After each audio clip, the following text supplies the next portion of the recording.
এই মুহূর্তে তার হাতে থাকা দুইটি মুভির মধ্যে সোলজার মুক্তি পাবে 2025-এর ডিসেম্বরে। এটা এতদিন ছিল আনঅফিসিয়াল কনফার্মেশন, বাট আজ ডিরেক্টর শাকিব ফাহাদ তার ভেরিফাইড ফেসবুক পেজে জানিয়ে দিলেন সোলজার ডিসেম্বর 2025-এই মুক্তি পাচ্ছে, এটা কনফার্ম।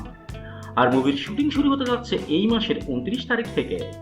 এই বিষয়ে মেগাস্টার শাকিব খান রিসেন্টলি একটি প্রিন্ট মিডিয়ার ইন্টারভিউয়ে সোলজার মুভি নিয়ে কথা বলেছেন এবং সেখানে তিনি ক্লিয়ারলি বলেছেন সোলজার ডিসেম্বরেই মুক্তি পাচ্ছে।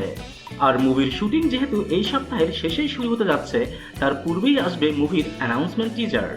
রিলায়েবল সোর্স থেকে জানা যায় সোলজারের অ্যানাউন্সমেন্ট টিজার আসতে পারে 28শে সেপ্টেম্বর 2025, আর মুভির অফিসিয়াল ট্রেলার মুক্তি পেতে পারে 15 December 2025।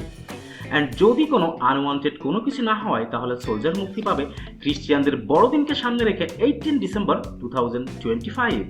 That's it for today. আবারও দেখা হবে নতুন কোনো ভিডিওতে নতুন কোনো টপিক নিয়ে। Till then tata and bye bye. আর হ্যাঁ, প্লিজ সাবস্ক্রাইব করতে ভুলবেন না কিন্তু।